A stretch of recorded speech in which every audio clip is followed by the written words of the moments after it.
মৌসুমের রেকর্ড বৃষ্টিপাতে তলিয়ে গেছে বন্দরনগরীর বিভিন্ন সড়ক ও এলাকা। রেল লাইনে পানি ওঠায় ট্রেন চলাচল বিঘ্নিত। পাহাড় ধস, দেয়াল চাপায় ৩ জেলায় ৫ জনের মৃত্যু। বৃষ্টিতে আমার বাড়ি ঘর সব ভেঙে এমন কষ্ট পাচ্ছি বলার মতো না। তারা পানি দেখেন না, তারা জলাবদ্ধতা দেখেন না, শুধু আমরাই দেখি, এই কষ্টটা আমরাই ভুগি। পানি এখন দেখতেছেন হাঁটু পর্যন্ত, এই যে আবার বৃষ্টি আসবে, এখন বৃষ্টি আসলে এটা আমাদের কোমর পর্যন্ত হয়ে যাবে। কোয়ার্টার ফাইনাল নিশ্চিতের মিশনের রাত 10টায় মিশরের মুখোমুখি হচ্ছে ফেভারিট আর্জেন্টিনা। একাদশে ৩ পরিবর্তনের আভাস।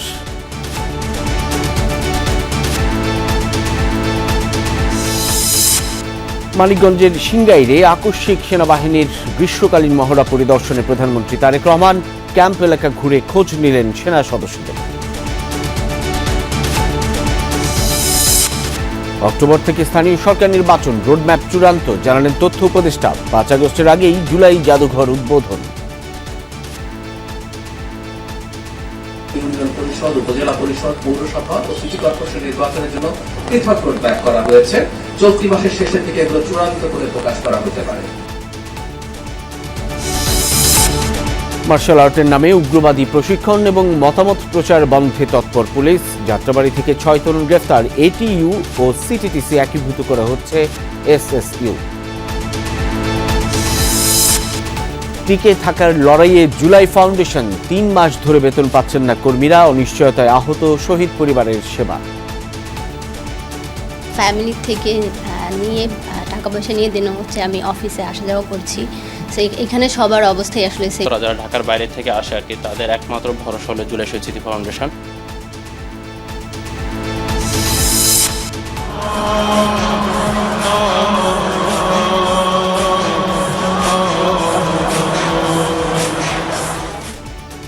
তেহরানের পর এবার কৌম শহরে খামেনির জানাজা। জনসমুদ্রে পরিণত হয়েছে শিয়াদের পবিত্র নগরী।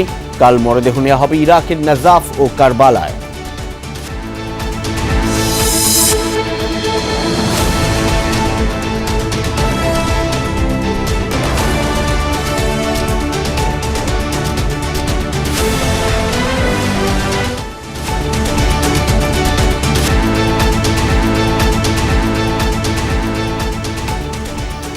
আমন্ত্রণ সন্ধ্যার বাংলাদেশে, সঙ্গে আছি আমি সাইফুদ্দিন রবিন। শিরোনাম দেখছিলেন, যাচ্ছে পুরো খবরে। মৌসুমের রেকর্ড বৃষ্টিতে ভয়াবহ জলাবদ্ধতার কবলে বন্দরনগরী চট্টগ্রাম। নিচু এলাকায় ডুবেছে সড়ক, পানি ঢুকেছে বাসাবাড়ি, দোকানপাটেও। সিএনবি এলাকায় রেল লাইনে পানি ওঠায় কক্সবাজার রুটে বিঘ্নিত ট্রেন চলাচল। ভারী বর্ষণে পতেঙ্গায় ধসে পড়েছে সড়কের কিছু অংশ। বৈরী আবহাওয়ায় শাহ আমানত বিমানবন্দরে নামতে না পেরে 3টি বিমান অবতরণ করে ঢাকায়। টানা বৃষ্টিতে পাহাড় ধস ও দেয়াল চাপায় প্রাণ গেছে 2 জনের। আবহাওয়া অফিস জানিয়েছে বিকেল 3টা পর্যন্ত 24 ঘন্টায় 412.3 মিলিমিটার বৃষ্টিপাত রেকর্ড হয়েছে চট্টগ্রামে।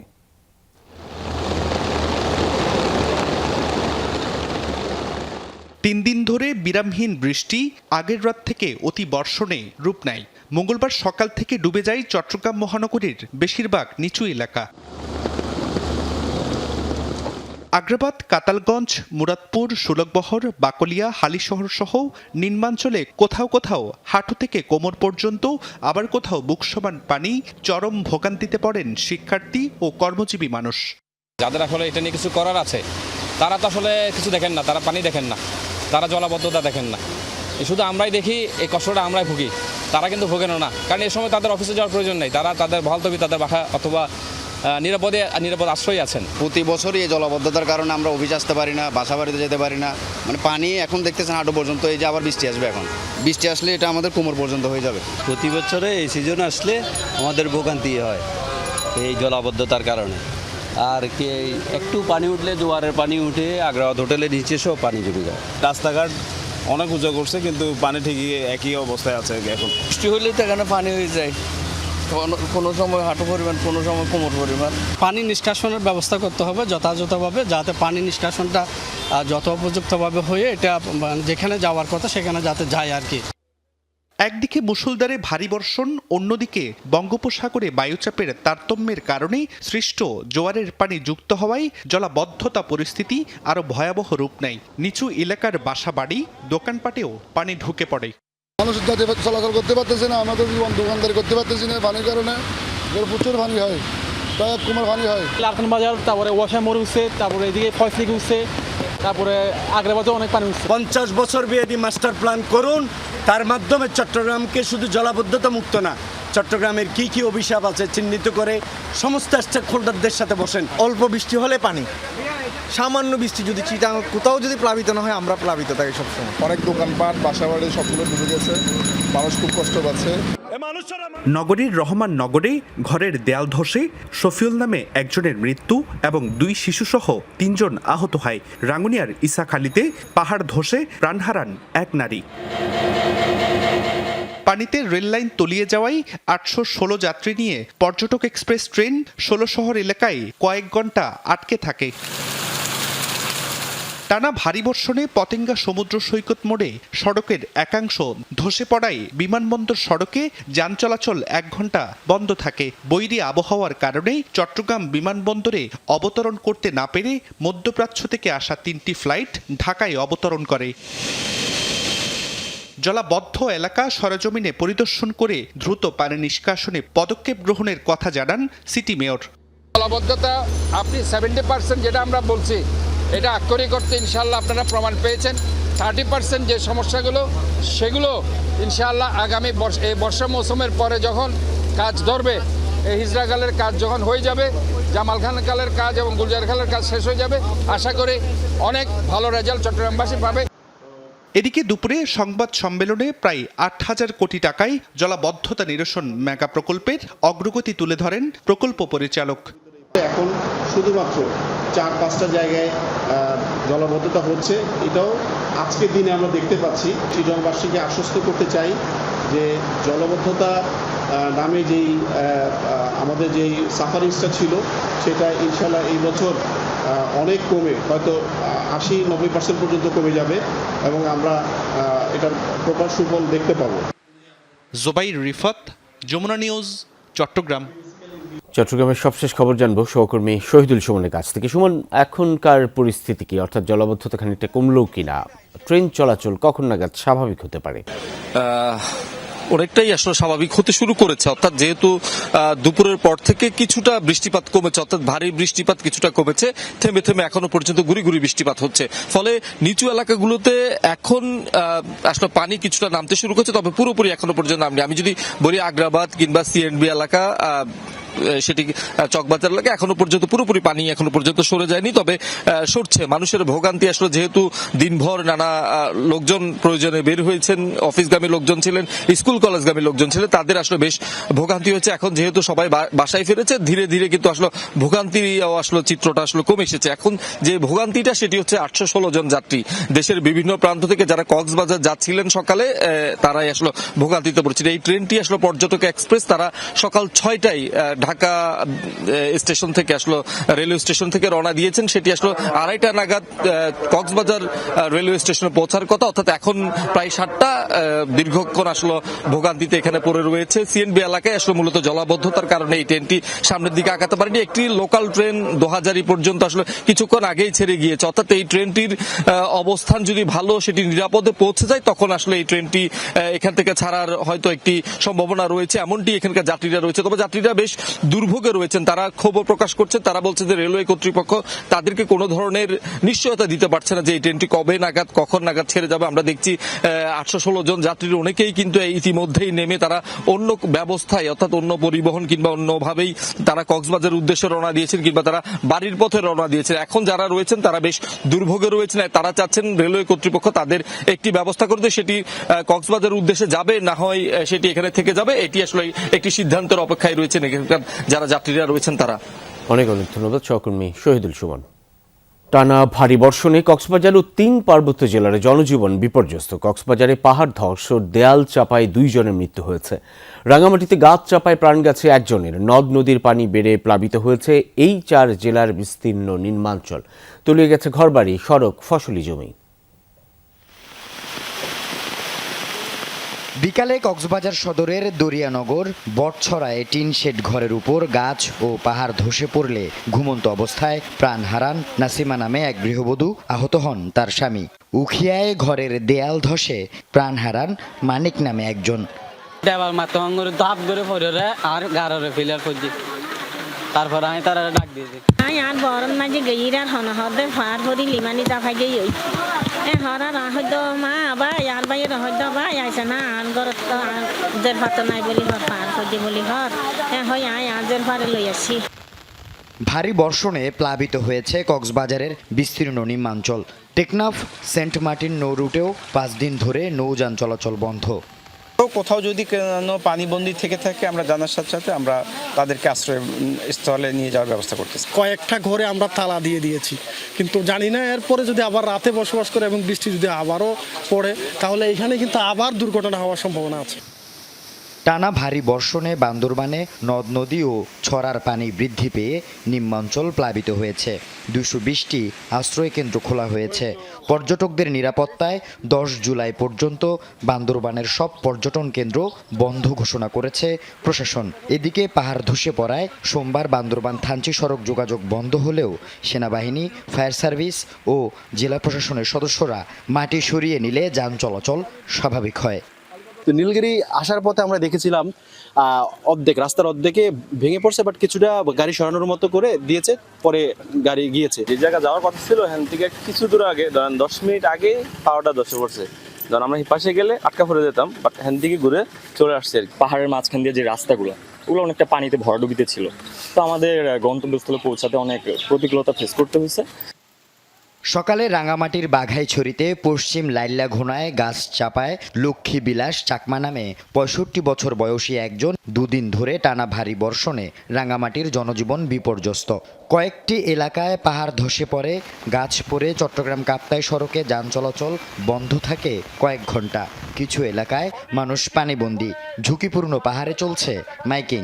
উপর থেকে যে গাছটা আছে ওইটা তার উপরে পড়ে গেছে, পড়ার সাথে সাথে ওখানে সেই নিচে ছিল, লাস্টে যখন শব্দ হয়েছে খুঁজতে খুঁজতে তারও গাছের নিচে খাওয়া যায়। তো কয়েকদিন ধরে বৃষ্টি পড়তেছে, বৃষ্টির কারণে এই যে কাঁচা রাস্তাটা আসছে, পরে যে কাঁচা রাস্তাটা আছে এই কাঁচা রাস্তাটা আপনার বৃষ্টির কারণে দুটো ভেঙে গেছে। এখন আমরা অনেক কষ্ট করে চলাফেরা করতেছি। আমরা মাইকিং করে আমরা নিজেরা এসেছি, নিজেরা যাব এবং গিয়ে সকলকে আমরা সরিয়ে নেব, নিরাপদ আশ্রয় কেন্দ্রে নিয়ে যাব এবং প্রয়োজনীয় সহায়তার আমরা ব্যবস্থা করছি উপজেলা প্রশাসন এবং জেলা প্রশাসন রাঙামাটি থেকে। টানা বর্ষণে খাগড়াছড়িতে চেঙ্গি নদী ও আশপাশের ছড়া খালের পানি বৃদ্ধি পেয়ে প্লাবিত হয়েছে তীরবর্তী নিচু এলাকা। পানিবন্দী কয়েকশো পরিবার। মহালছড়ি দীঘিনালার অনেক সড়কও তলিয়ে গেছে। 25টি আশ্রয় কেন্দ্র খুলেছে জেলা প্রশাসন। কয়েকদিনের বৃষ্টিতে আমার বাড়ি ঘর বাথরুম সব ভেঙে পানি ঢুকে, মাটি ঢুকে পানি ঢুকে, মানে আমি এমন কষ্ট পাচ্ছি বলার মতো নয়। ঝুঁকিপূর্ণ হয়ে গেছে। এখন যদি মাটি ভেঙে পড়ে আমার ঘরের উপর পড়ার সম্ভাবনা রয়েছে। আরে কয়েকদিনের বৃষ্টিতে মাটি ভেঙে পড়ে কিন্তু দেখা যাচ্ছে আমার বাড়ির ভিতরে ঢুকছে। আল আমিন শিকদার, যমুনা নিউজ। সক্রিয় মৌসুমি বায়ুর প্রভাবে দেশের বিভিন্ন স্থানে বৃষ্টি হচ্ছে। কোথাও কোথাও টানা বর্ষণ ও জলাবদ্ধতায় ভোগান্তি পোহাতে হচ্ছে বাসিন্দাদের। আবহাওয়া অধিদপ্তর জানিয়েছে আগামী 48 ঘন্টার মধ্যে খুলনা, বরিশাল, চট্টগ্রাম, রংপুর, ময়মনসিংহ ও সিলেট বিভাগের কোথাও কোথাও ভারী থেকে অতি ভারী বৃষ্টি হতে পারে। বন্যা পূর্বাভাস ও সতর্কীকরণ কেন্দ্র জানিয়েছে চট্টগ্রাম বিভাগের বিভিন্ন নদ নদীর পানি আগামী কয়েকদিনে আরও বাড়তে পারে। এতে কোথাও কোথাও নদী সংলগ্ন নিম্নাঞ্চলে স্বল্পমেয়াদী বন্যা পরিস্থিতি দেখা দিতে পারে। সাময়িকভাবে প্লাবিত হতে পারে লক্ষ্মীপুর ও নোয়াখালীর নিম্নাঞ্চল। এছাড়া সিলেট, ময়মনসিংহ ও রংপুর বিভাগের নদী তীরবর্তী নিচু এলাকাও সাময়িকভাবে প্লাবিত হওয়ার শঙ্কা রয়েছে। এদিকে বৈরী আবহাওয়ার কারণে দেশের 4 সমুদ্র বন্দরকে 3 নম্বর সতর্ক সংকেত দেখিয়ে যেতে বলা হয়েছে।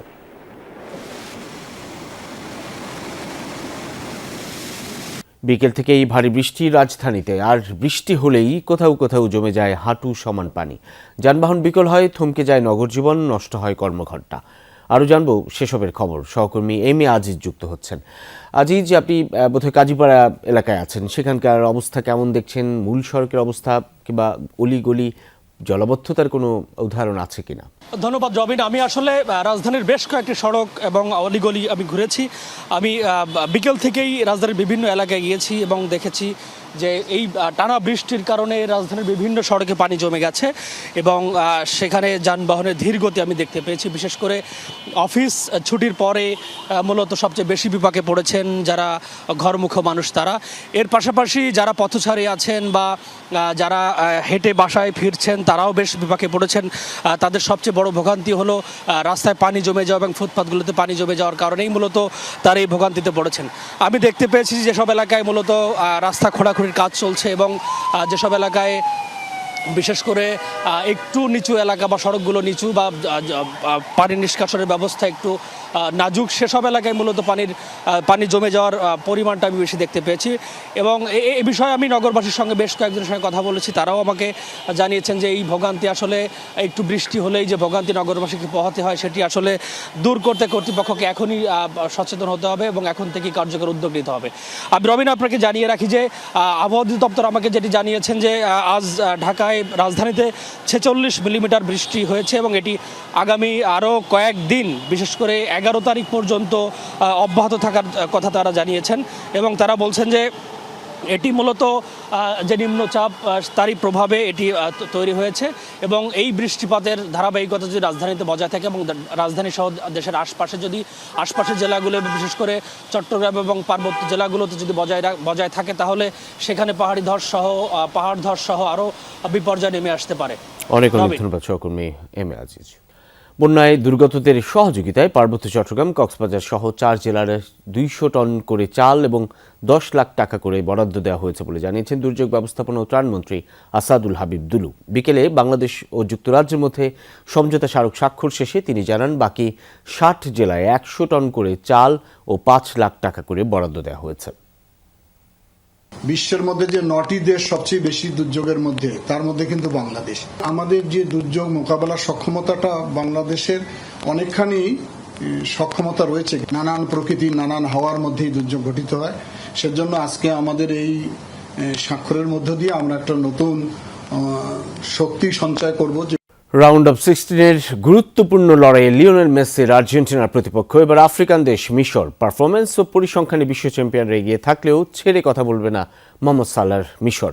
একাদশে 3 পরিবর্তন নিয়ে নামবে আর্জেন্টিনা। বিপরীতে ব্যক্তিগত মাইলফলকের সামনে দাঁড়িয়ে মোহাম্মদ সালাহ। যুক্তরাষ্ট্রের আটলান্টায় ম্যাচ শুরু হবে বাংলাদেশ সময় রাত 10টায়। বিস্তারিত বুঝতে বিন তারিখের পাঠানোর প্রতিবেদনে। কেপ ভার্দে পরীক্ষায় টেনে টুনে পাস, শিরোপা রেসে প্রথম ধাক্কা, আর তাতেই বিশ্ব চ্যাম্পিয়নদের পরিকল্পনায় এসেছে পরিবর্তন। রাউন্ড অফ 16-এর লড়াইয়ে প্রতিপক্ষ আরেক আফ্রিকান দেশ মিশর। লাতিন সৌন্দর্যের বিপরীতে গতি ও শারীরিক শক্তির প্রদর্শনী হতে যাচ্ছে এই ম্যাচ। এসব বিবেচনায় বেশ সতর্ক অবস্থানে coach Lionel Scaloni. Left back মেদিনার জায়গা নিচ্ছেন তাগলিয়াফিকো, সেন্টার ব্যাক রোমেরোর সঙ্গে লিসান্দ্রো মার্টিনেজ, রাইট ব্যাকে মলিনা। 4-4-2 ফরমেশনে মিডফিল্ডে এনজো, ডিপল, ম্যাকঅ্যালিস্টারের সঙ্গে দেখা যাবে পার্দেসকে। তিনি জায়গা নেবেন থিয়াগো আলমাদার। আর আক্রমণ ভাগে প্রথমবারের মতো শুরুর একাদশে দেখা যেতে পারে হুলিয়ান আলভারেজকে। তবে দুশ্চিন্তার জায়গা নিঃসন্দেহে ডিফেন্স। গোল আদায়ে 2 সেন্টার ব্যাক উপরে উঠে আসলে রক্ষণে তৈরি হওয়া শূন্যতা সামাল দেয়াই বড় চ্যালেঞ্জ হবে আর্জেন্টিনার। ওদের দলে টেকনিক্যালি বেশ দক্ষ কিছু খেলোয়াড় রয়েছে। এক কথায় দলটা বেশ ভালো। এই পর্যায়ে কোনো দলকে ছোট করে দেখার কিছু নেই। লাস্ট ম্যাচে আমরা তার প্রমাণ পেয়েছি। গত ম্যাচে আমাদের যে ভুলগুলো ছিল তা নিয়ে আলোচনা হয়েছে। সবাই প্রস্তুত আছে। আশা করি হাড্ডাহাড্ডি লড়াই হবে।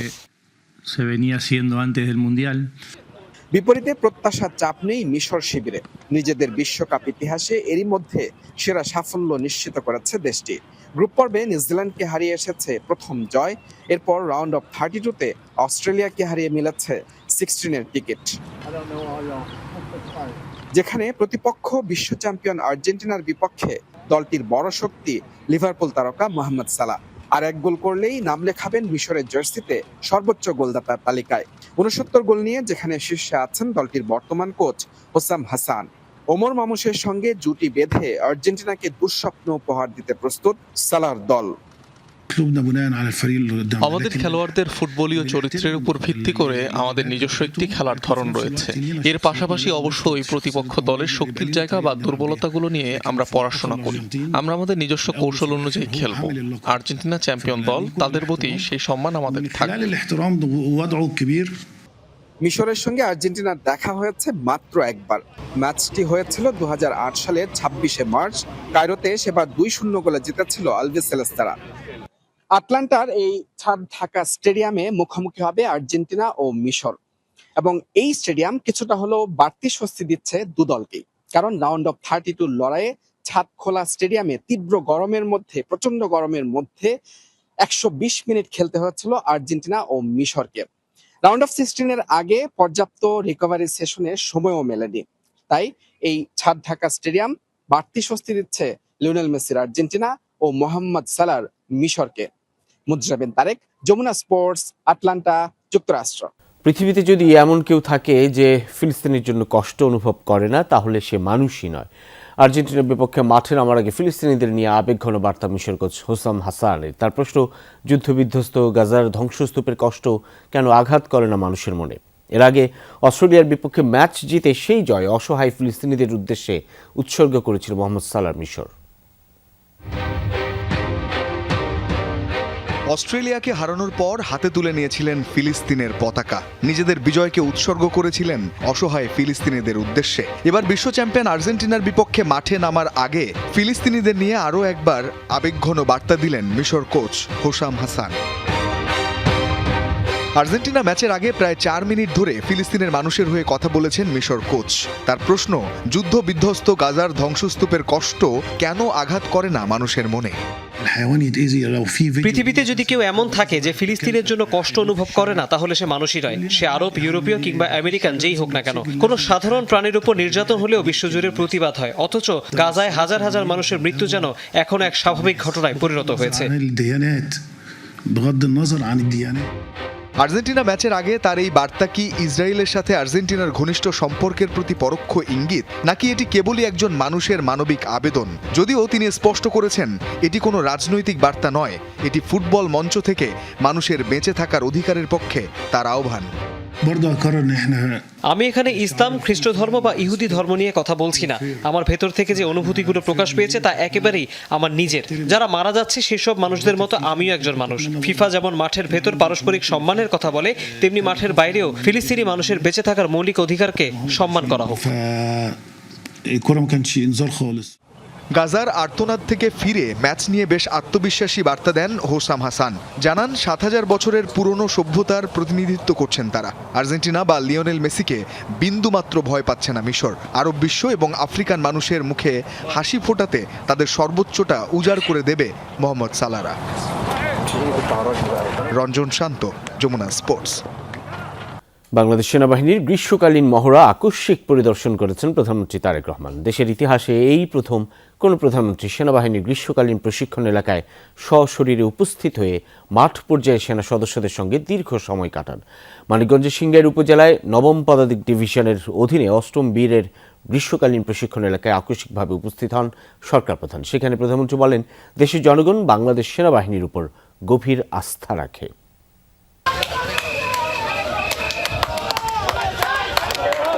বাংলাদেশ সেনাবাহিনীর 9ম পদাতিক ডিভিশনের 8ম বীরের সদস্যদের জন্য মঙ্গলবার সকালটা ছিল বিস্ময়কর, আনন্দ আর গৌরবের। সকাল 9টা 20 মিনিটে মানিকগঞ্জের সিঙ্গার এলাকায় চলা এই প্রশিক্ষণ ক্যাম্পে হঠাৎ হাজির হন স্বয়ং সরকার প্রধান তারেক রহমান। প্রধানমন্ত্রীকে স্বাগত জানান সেনাবাহিনীর প্রধানসহ উচ্চপদস্থ কর্মকর্তারা।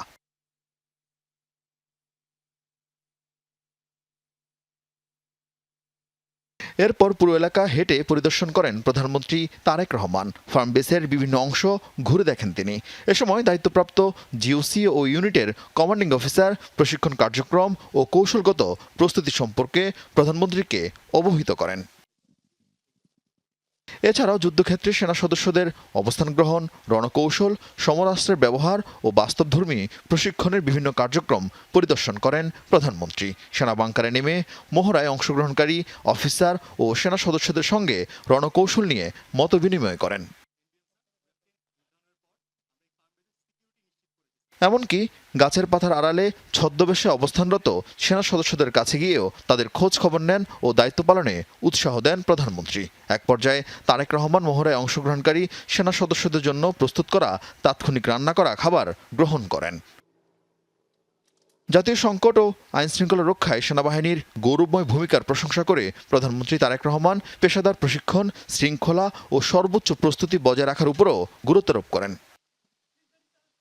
মাঠ পর্যায়ে সেনা সদস্যদের সঙ্গে সরকার প্রধান দীর্ঘ সময় কাটানোয় উপস্থিত সেনা সদস্যরা উচ্ছ্বাস প্রকাশ করেন। আরিফিন শাকিল, যমুনা নিউজ, মানিকগঞ্জ। স্থানীয় সরকার নির্বাচনের তফসিল আগস্ট মাসে ঘোষণা করতে পারে নির্বাচন কমিশন। সে অনুযায়ী অক্টোবরের প্রথমে ইউনিয়ন পরিষদ দিয়ে স্থানীয় নির্বাচন শুরু হবে বলে জানিয়েছেন প্রধানমন্ত্রীর তথ্য উপদেষ্টা। সচিবালয়ে সরকারের বিভিন্ন কার্যক্রমের অগ্রগতি নিয়ে ব্রিফিংয়ে ডক্টর জাহিদুর রহমান জানান, এরই মধ্যে নির্বাচনের রোডম্যাপের খসড়া প্রস্তুত করেছে ইসি। তথ্য উপদেষ্টা জানান, 5 আগস্টের আগেই জুলাই জাদুঘর উদ্বোধন হবে। জুলাই নিয়ে কটূক্তি করা মর্মান্তিক, তবে এটি অপরাধ কিনা তা আলোচনার বিষয়। এনসিপির সমাবেশে ককটেল বিস্ফোরণের ঘটনা খতিয়ে দোষীদের গ্রেফতার করা হবে বলেও জানান তিনি। দীর্ঘদিন ধরে প্রশাসক দিয়ে চলছে সব সিটি, পৌরসভা ও উপজেলা পরিষদ। অনেক ইউনিয়ন পরিষদেরও একই অবস্থা। এমন বাস্তবতায় স্থানীয় নির্বাচন দ্রুত করার দাবি জানিয়ে আসছে বিরোধী দল। সরকারের কার্যক্রমের অগ্রগতি নিয়ে ব্রিফিংয়ে স্থানীয় নির্বাচন নিয়ে কথা বলেছেন প্রধানমন্ত্রীর তথ্য উপদেষ্টা। জানান, কখন, কবে, কোন নির্বাচন হবে, কবে ঘোষণা করা হবে তফসিল, এর রোডম্যাপ করছে নির্বাচন কমিশন। আগস্টের দ্বিতীয়ার্ধে তফসিল ঘোষণা করে অক্টোবরের প্রথমার্ধে ইউনিয়ন পরিষদ নির্বাচন শুরুর পরিকল্পনা করা হচ্ছে। এই অক্টোবরে যদি শুরু হয়, পরের বছরের অক্টোবর নাগাদ সব নির্বাচন শেষ হবে। জুলাই গণ অভ্যুত্থান নিয়ে কটূক্তি প্রসঙ্গে তথ্য উপদেষ্টা বলেন, এটি অপ্রত্যাশিত, তবে ফৌজদারি অপরাধ কিনা এ নিয়ে আলোচনার প্রয়োজন রয়েছে। 5 আগস্টের আগেই জুলাই জাদুঘর উদ্বোধন হবে বলে জানান তিনি। জুলাই নিয়ে কটূক্তি অত্যন্ত মর্মান্তিক, অত্যন্ত অপ্রত্যাশিত, কিন্তু এটা এখন পর্যন্ত আমরা ক্রিমিনাল অফেন্স হিসাবে আমরা কোনো আইনে এটাকে ইনক্লুড করিনি। সুতরাং আইনগত ব্যবস্থা তাদের বিরুদ্ধে নেয়ার ক্ষেত্রে ওই কাজটা আগে করতে হবে। যে জনবল নিয়োগ আছে, এরকম আরও কিছু কাজ বাকি আছে, হয়ে অবশ্যই 5 আগস্টের আগে জুলাই জাদুঘর উদ্বোধন হবে। সাভারে এনসিপির সমাবেশে ককটেল বিস্ফোরণ প্রসঙ্গে জাহিদুর রহমান বলেন, এ বিষয়ে সরকারের অবস্থান কঠোর। ঘটনার পর সরকারের ভূমিকা নিয়ে নাহিদ ইসলামের বক্তব্য রাজনৈতিক। একটা রাজনৈতিক দলের প্রধানের মুখ থেকে, যিনি অত্যন্ত গুরুত্বপূর্ণ ভূমিকা পালন করেছেন আমাদের গণ অভ্যুত্থানে, আরেকটু দায়িত্বশীল মন্তব্য। সরকার অবশ্যই অ্যারেস্ট করার জন্য সর্বোচ্চ চেষ্টা করছে এবং দ্রুতই আমরা আশা করি করবে। কার্যক্রম নিষিদ্ধ আওয়ামী লীগের কর্মসূচি ঘিরে তুরাগ নদে পাওয়া মরদেহ নিয়েও কথা বলেন উপদেষ্টা। দলটির নতুন করে সংগঠিত হওয়ার নৈতিক শক্তি নেই বলে জানান ডাক্তার জাহেদুর। ওখানে কিছু মৃত্যু হয়েছে, খুবই আনএক্সপেক্টেড। আমরা প্রায় বলি যেটা হতে পারে না, এটা হওয়া উচিত না। Alamgir Swapan, Jamuna news, Dhaka. Martial art, karate বা যে কোনো প্রশিক্ষণের নামে উগ্রবাদী মতামত প্রচার বা উদ্বুদ্ধ করা যাবে না, এমন কিছু পেলে তাৎক্ষণিক ব্যবস্থা নিচ্ছে পুলিশ। যাত্রাবাড়িতে মার্শাল আর্টের আড়ালে প্রশিক্ষণের সময় 6 তরুণকে গ্রেফতার করে রিমান্ডে নেওয়া হয়। এদিকে পুলিশের বিশেষায়িত সংস্থা অ্যান্টি টেরোরিজম ইউনিট ATU ও ডিএমপির counter terrorism and transnational crime CTTCর নাম পরিবর্তন করে স্পেশাল সিকিউরিটি ইউনিট SSU করা হচ্ছে বলে জানিয়েছে পুলিশ সদর দপ্তর।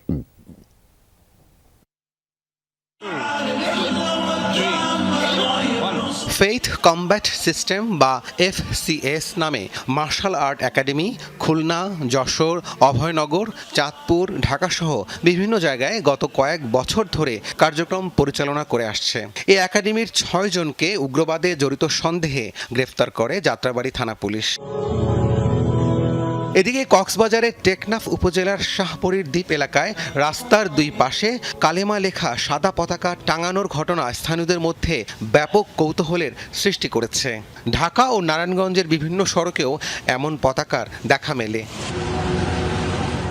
পুলিশ জানায়, মার্শাল আর্ট, কারাতে বা যে কোনো প্রশিক্ষণের নাম করে উগ্রবাদী কার্যক্রম করলে ব্যবস্থা নিচ্ছে আইন শৃঙ্খলা রক্ষাকারী বাহিনী। আমরা খেয়াল করি বিভিন্ন জায়গায় যখন ঘটনা ঘটে, এর মধ্যে কোনো যোগসূত্র আছে কিনা। যদি থাকে, কিংবা কারো যদি উদ্দেশ্য থাকে যে উগ্রপন্থা কিংবা ভিন্ন মতবাদ অবলম্বন করে আইন শৃঙ্খলা পরিস্থিতি অবনতি ঘটাতে চায়, তাহলে সেক্ষেত্রে আমরা যথাযথ ব্যবস্থা নিই। এদিকে পুলিশের বিশেষায়িত সংস্থা অ্যান্টি টেরোরিজম ইউনিট ATU ও ডিএমপির counter terrorism and transnational crime CTTC ইউনিটের নাম পরিবর্তন করে স্পেশাল সিকিউরিটি ইউনিট SSU করা হচ্ছে। আমাদের যে ইউনিট অ্যান্টি টেরোরিজম ইউনিট এবং একটা হচ্ছে CTTC, দুটোকেই নাম পরিবর্তন করে SSU করা হয়েছে, যেটা নাম হচ্ছে special security unit. ATU special security unit হবে এবং হচ্ছে আপনার যেটা CTTC সেটা হবে ডিএমপির SSU মানে স্পেশাল সিকিউরিটি ইউনিট। বর্তমান নিরাপত্তা ব্যবস্থার সঙ্গে সামঞ্জস্য রেখে আরও বৃহৎ কলেবরে কাজ করার লক্ষ্যেই নাম পরিবর্তনের প্রস্তাব মন্ত্রণালয়ে পাঠানো হয়েছে। রাব্বি সিদ্দিকী, যমুনা নিউজ, ঢাকা। স্বাস্থ্যসেবাকে কোনো বিশেষ সুবিধা নয়, বরং একটি মৌলিক মানবাধিকার হিসেবে প্রতিষ্ঠার আহ্বান জানিয়েছেন জিয়াউর রহমান ফাউন্ডেশনের vice president doctor Zubaidur Rahman. সকালে রাজধানীর গুলশানে এক কর্মশালায় তিনি বলেন, দেশের মানুষকে চিকিৎসা ব্যয়ের ৭২% নিজেদের পকেট থেকে দিতে হয়, যা সাধারণ মানুষকে দারিদ্র্যের দিকে ঠেলে দিচ্ছে। সবার জন্য সর্বজনীন স্বাস্থ্য সুরক্ষা নিশ্চিতের তাগিদও দেন তিনি। অনুষ্ঠানে স্বাস্থ্য খাতের উন্নয়নে গৃহীত পদক্ষেপ তুলে ধরেন অর্থমন্ত্রী ও স্বাস্থ্যমন্ত্রী।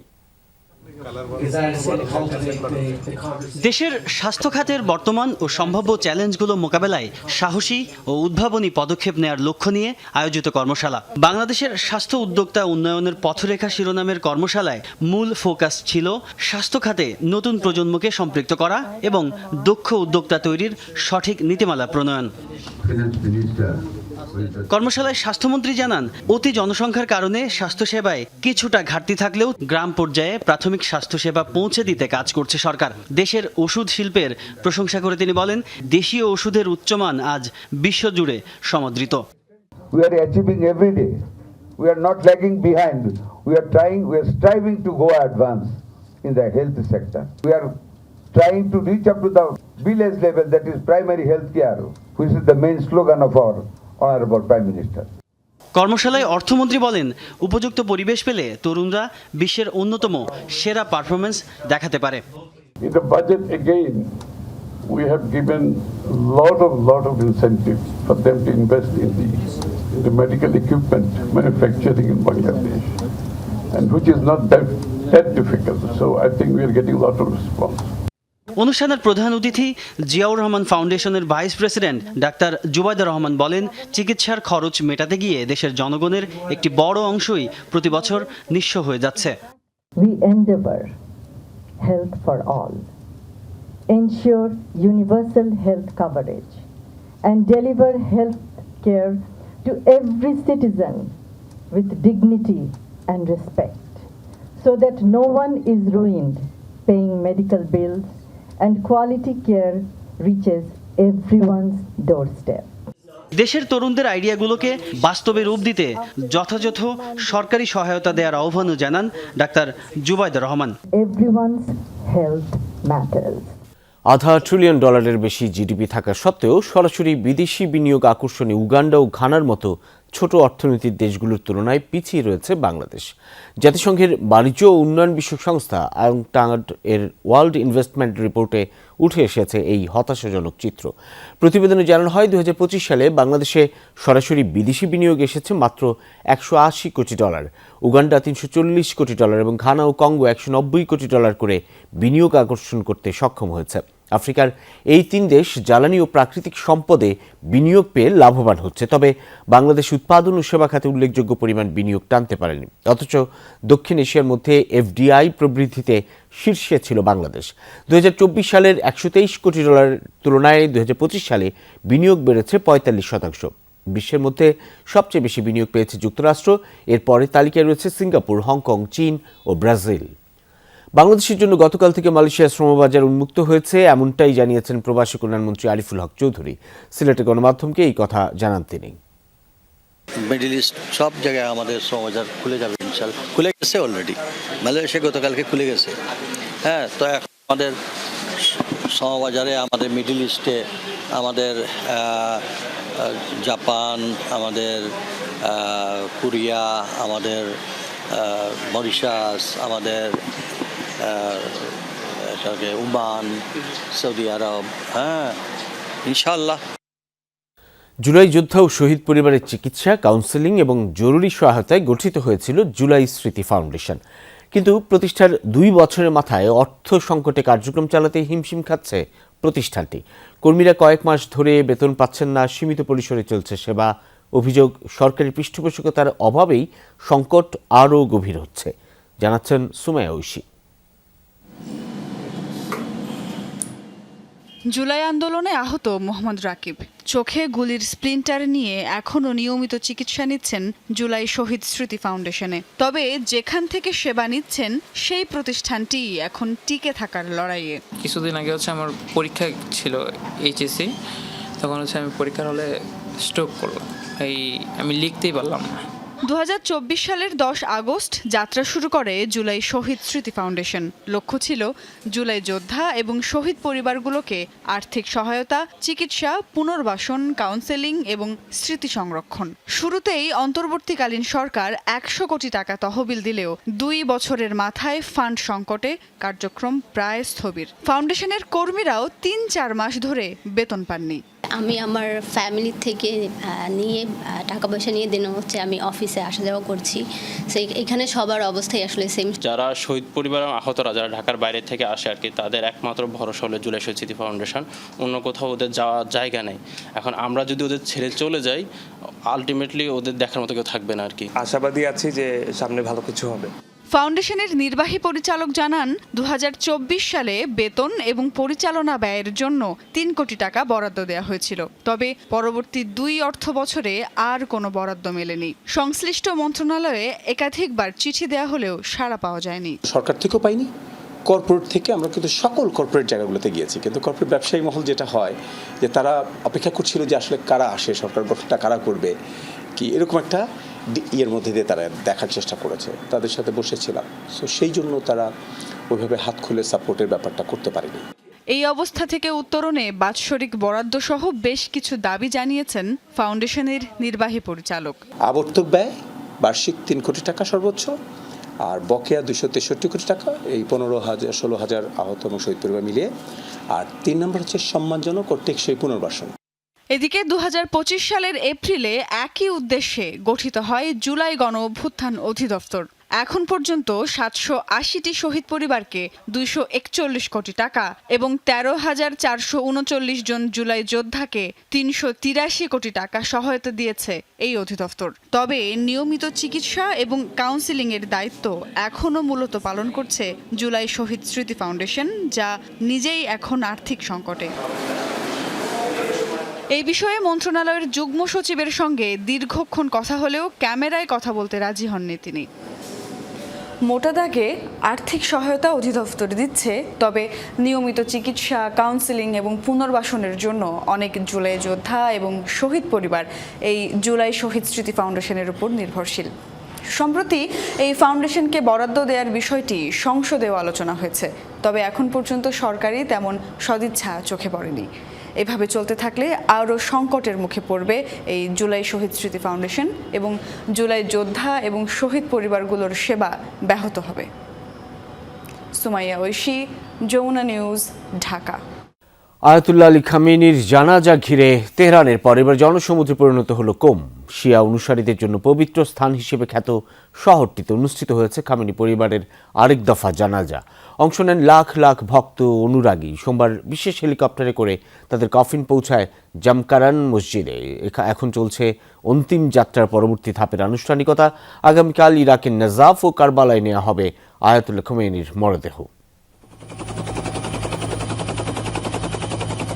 পাখির চোখে পবিত্র কোম শহর, ক্রমাগত মানুষের সমাগম, যেন পুরো ইরান আজ একত্রিত হয়েছে শিয়া অনুসারীদের আধ্যাত্মিকতার কেন্দ্র এই নগরে।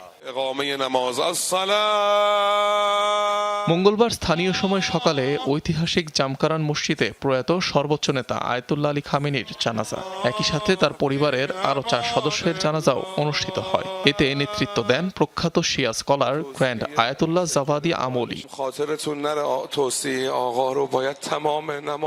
জানাজা ঘিরে ঢল নামে নারী পুরুষ নির্বিশেষে লাখ লাখ মানুষের। যোগ দেন সব বয়সের, সব শ্রেণী পেশার মানুষ। জানাজা শেষে প্রয়াত নেতা ও তার পরিবারের সদস্যদের জন্য করা হয় বিশেষ মোনাজাত। এরপর চলে দিনের অন্যান্য আনুষ্ঠানিকতা।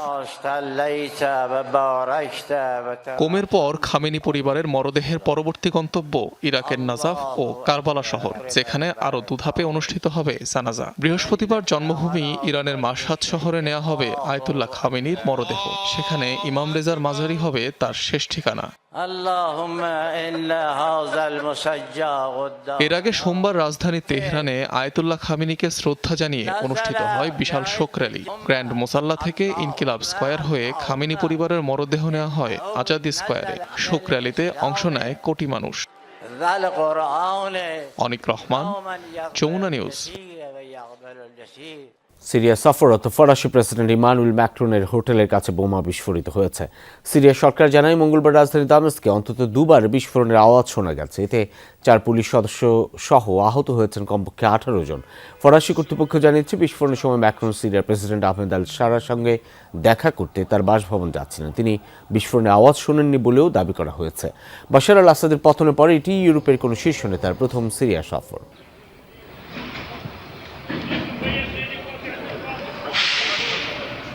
এই ছিল সন্ধ্যার বাংলাদেশের আয়োজনে। এতক্ষণ আমাদের সাথে থাকার জন্য ধন্যবাদ সকলকে।